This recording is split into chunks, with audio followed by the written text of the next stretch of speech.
Alright guys, so as promised, so we're going to do a video update this time for Kill Crypto, and today we're doing it in the laboratory clinic of the Lehigh Valley Zoo.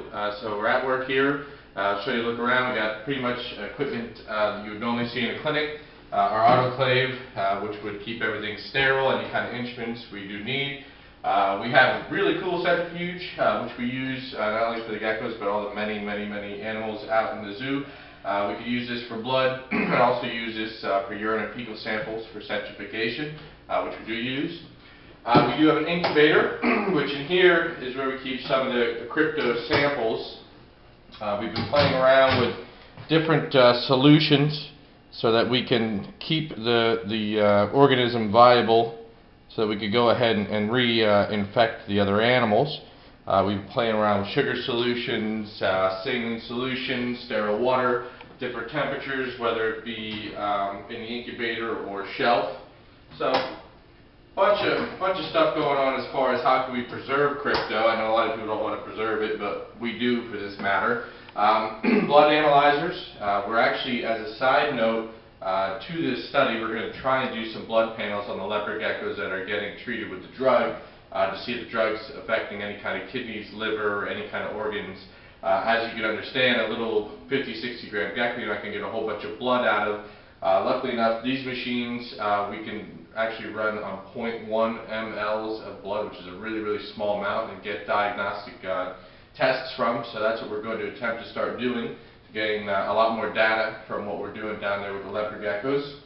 Microscope speaks for itself. We use this for many different things, from cytologies all the way to fecals. We do have different stains, which we do use for doing in-house acid-fast tests. Me and the research crew actually went to the Pennsylvania Veterinary State Lab, where we got to work along the scientists who do this every day. They were really nice, gave us a great tour and showed us around, and actually showed us how to do these, where to get supplies from different companies. We got to see positive samples, negative samples. It was a really cool day. So the other question is, where are we at right now in the study? We're doing the study in different waves. Obviously, we don't want to infect all of the leopard geckos at one time. We need to do different tests as far as how many milligrams of this drug do we need to make it successful, and also study at every level. We can start low and go high on the milligrams, or maybe we need to increase the dosage. Maybe instead of once a day, we need to do it twice a day. So that's why you have to do it in different waves. That's what takes a lot of time.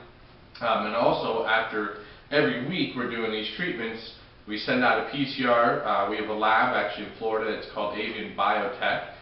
They are mostly a specialty in avians and other exotics. They actually made the PCR, which is polymerase chain reaction. It's looking for the DNA of crypto in the stool sample, and basically it's a very definitive test with a sensitivity above 98%.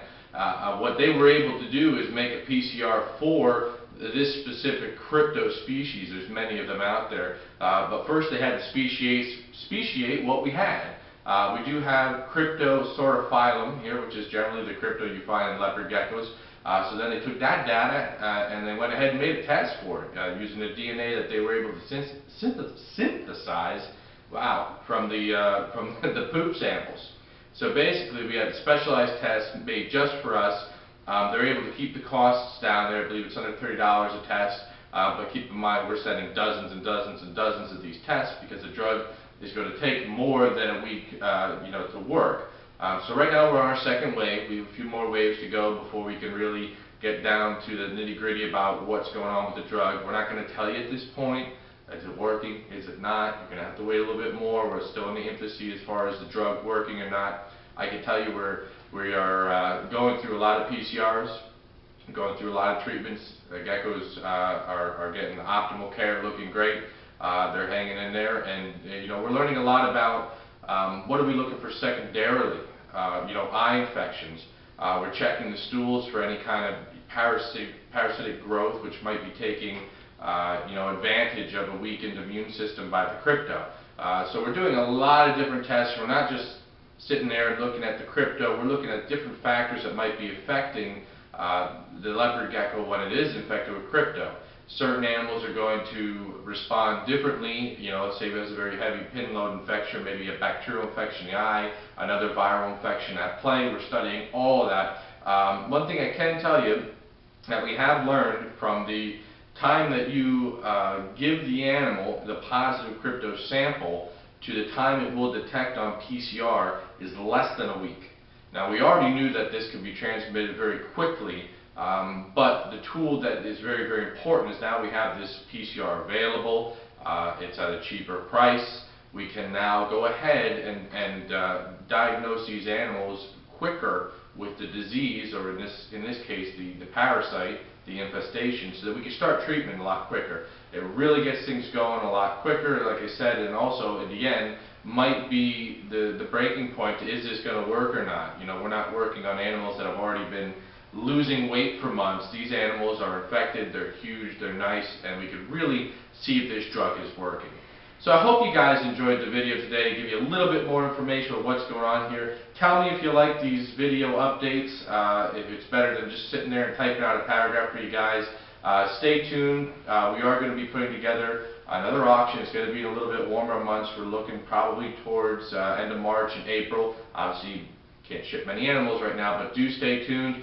Do let us know if you're interested in participating in that auction. We can't do this without you, so we appreciate your help, and stay tuned.